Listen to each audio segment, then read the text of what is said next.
I want to thank the outstanding team of prosecutors here in our office who have been on this case since its first hours.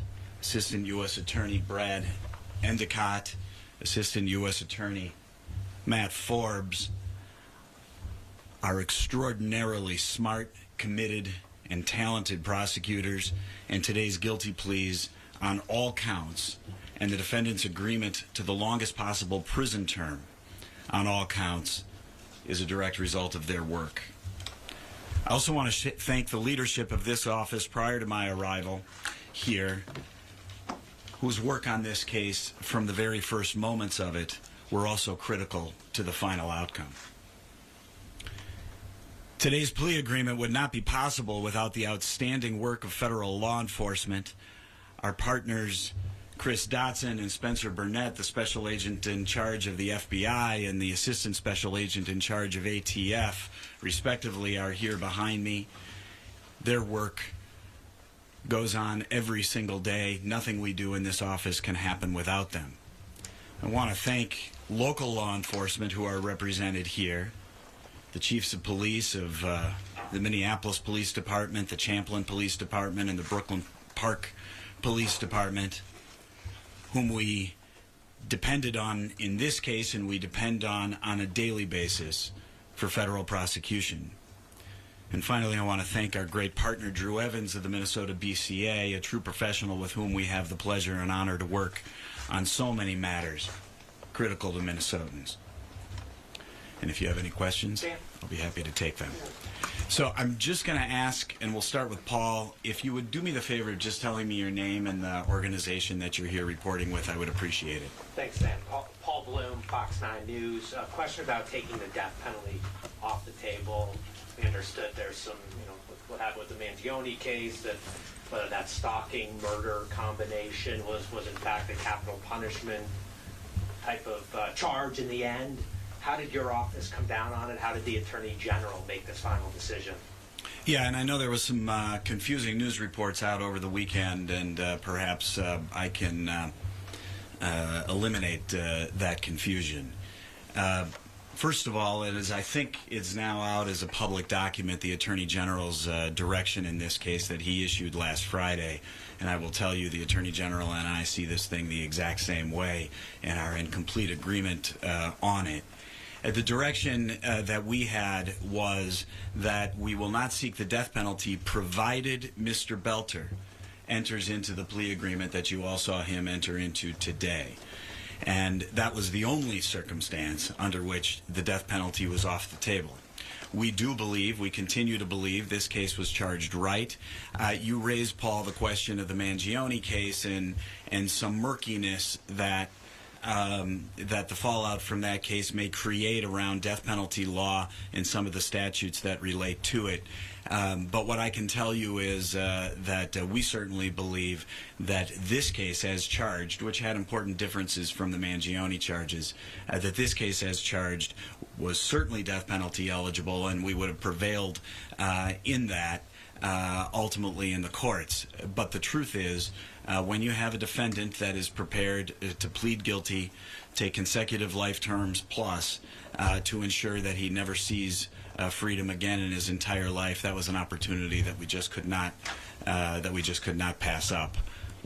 Yes, sir. I'm Access Director with Minnesota Reformer. Did the staffing issues in the U.S. Attorney's Office play a role at all in making the decision to accept this plea deal and not seek the death penalty? First of all, one, and everybody here should know, this office is more staffed today than it was on the day that I arrived. We have already hired more assistant U.S. attorneys than left during the surge. We also are supplemented by reinforcements from elsewhere in the country and in Washington, D.C. There is no staffing issue in the U.S. Attorney's Office. We could use some very, very valuable support staff. I think every U.S. Attorney's Office around the country would like that. And if you are a qualified paralegal, please apply to our office. But I will tell you, there is absolutely no staffing issue that affects any case in this office, and it certainly didn't affect this one. Lou. Lou Regoose from KARE 11. When the charges were filed at that time, Vance Boelter was spouting what could be described as either delusional or conspiracy theory type statements about why he did this. What made him go from that to today, essentially in the factual basis, admitting to every factor that the evidence seemed to show? Well, Lou, of course, we don't communicate directly with the defendant, and we certainly don't communicate directly with the defendant in this case. What I assume that what led him to do that today is what he swore under oath today, and that is that every element of what was alleged was absolutely the truth. Yes, sir. Matt Sepik at NPR News. Was the death penalty the leverage that you needed to get this plea agreement? If not for that threat, would he have pleaded guilty and accepted the consecutive life sentences? Well, again, I'm not going to put myself in the mind of Mr. Boelter or his counsel, but what I can tell you is that the terms of our offer to Mr. Boelter were, if you plead guilty and take consecutive life sentences, we will take the death penalty off the table. Yes, ma'am. Taylor Rivera, WCCO Radio. What precedents do you think it sets in future political violence cases by taking the death penalty off the table in this case? Well, again, we didn't take the death penalty off the table. We made an agreement that said that we will not seek the death penalty provided he agrees to serve the longest prison time possible under the law for every single one of the counts. And I would say that the precedent that it sets is that if you want to commit political violence at any level, no matter what it is, that we are going to seek the longest and strongest prison terms for your offense. Yes, ma'am. Pilar Pedraza, KSTP. At what point did it seem like this plea agreement was going to move forward? I think that's a question I really best not answer, and I apologize for that. But I don't want to get into the back and forth between ourselves and the defendant. You know, at all times in this office, we have to be respectful of the rights of criminal defendants, even those that are as brutally murderous as this one. Yes, sir. Connor White, WCCO TV. In reference to Lou's question from earlier, trial might have presented the opportunity for closer cross-examination, as people still wonder why this happened nearly a year ago to the day. Have you learned anything more about what actually motivated the violence that night?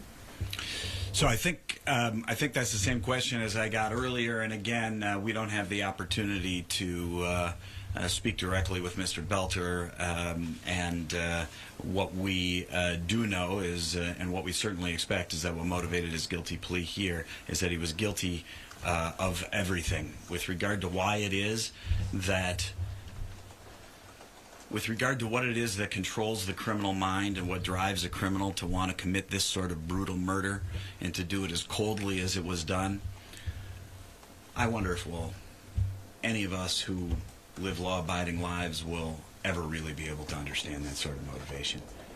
Yes, sir. Thank you. Mitch Smith, the New York Times. I'm curious, were state prosecutors involved at all in the plea negotiations with your office here, and does today's outcome affect at all what they're pursuing at the state level? So the federal prosecution is separate from the state prosecution. I certainly would encourage you to speak to the state prosecutors, and we don't have information as to what might happen in that prosecution, and we certainly invite them to proceed in whatever way they think is appropriate. And I'm trying to make sure I'm covered everybody. Have I had you? Matt? Yes. Matt, you get the second round. I have another question. The magistrate judge in this case was critical of the timing and the length of time that it took to come to a decision about the death penalty. Can you talk a little bit more about why it took so long in this case? With the Mangione case, it was less than 4 months. Yeah, and I understand where Judge Foster was coming from on that, because we anticipate our death penalty recommendation up to the Attorney General prior to that particular hearing. It is true that because of some reframing of issues, that was, or I should say re-examination of issues, reframing and re-examination of issues stimulated by the outcome of the Mangione case, we needed to go back and make sure that we were addressing those particular issues. And then I think, as you're all probably aware, our recommendation went up, I think, within about a week, maybe not even, maybe 10 days of that particular hearing. But so there ended up actually not being any delay at all. Yes, sir. Connor again with Yeah. WCCO TV. Often there could be a negative connotation to a plea agreement for some people who may feel that, you should be going after the absolute highest penalty possible. I noticed that you were speaking with Senator Hoffman as you came into the courtroom.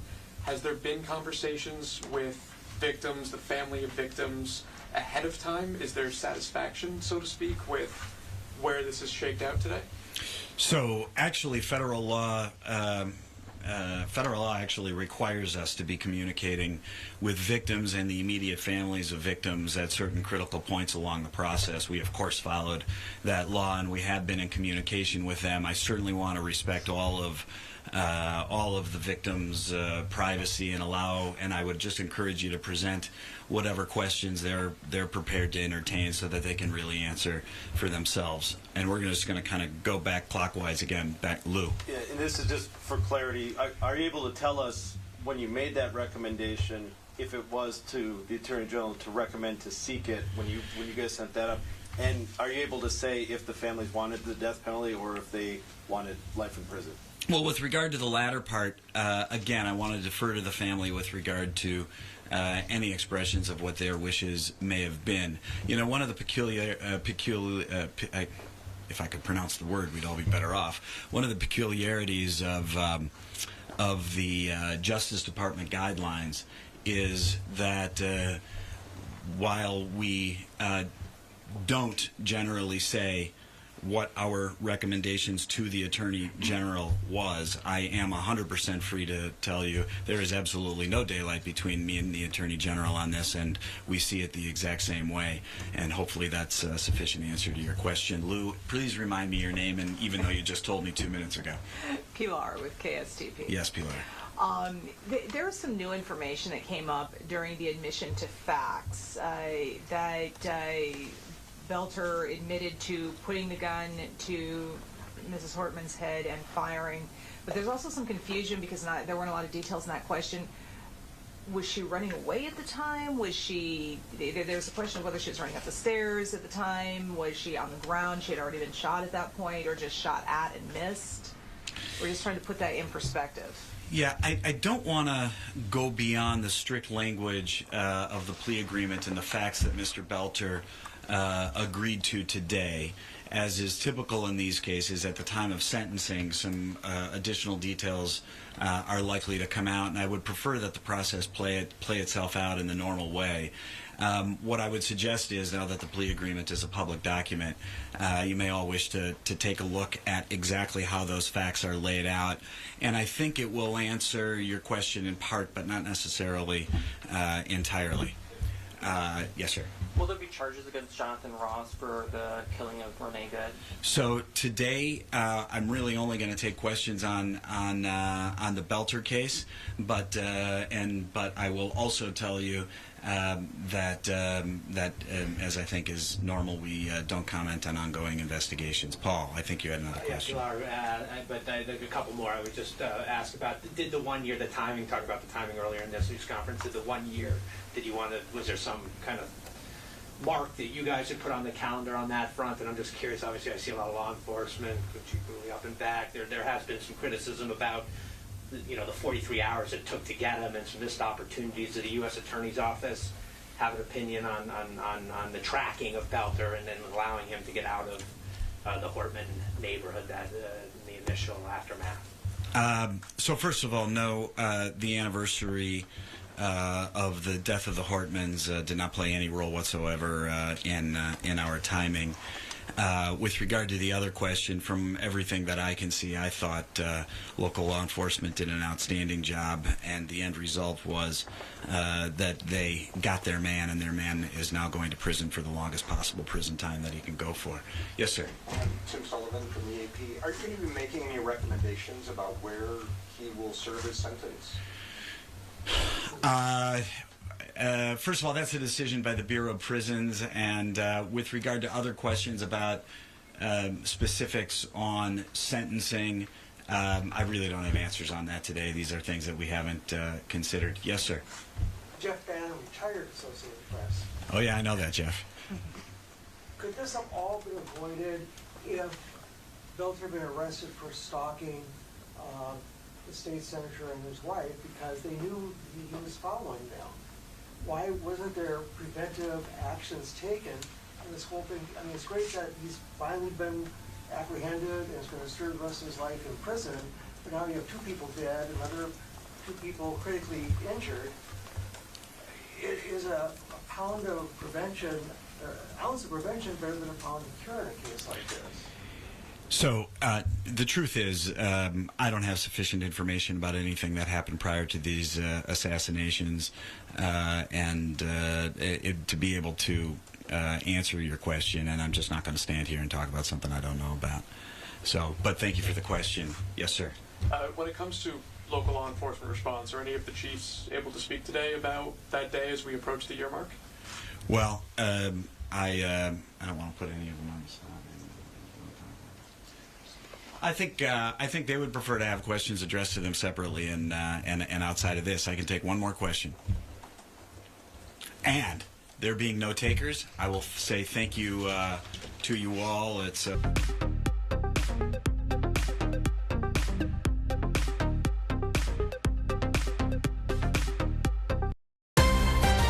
WCCO News starts now with breaking news. We're following breaking news right now in Minneapolis, where 2 hours ago in court, Vance Boelter changed his plea to guilty. This is for the murders of former House Speaker Melissa Hortman and her husband Mark, the shooting of Senator John Hoffman, his wife Yvette, and the attempted shooting of their daughter Hope. WCCO's Frankie Mellister is at the federal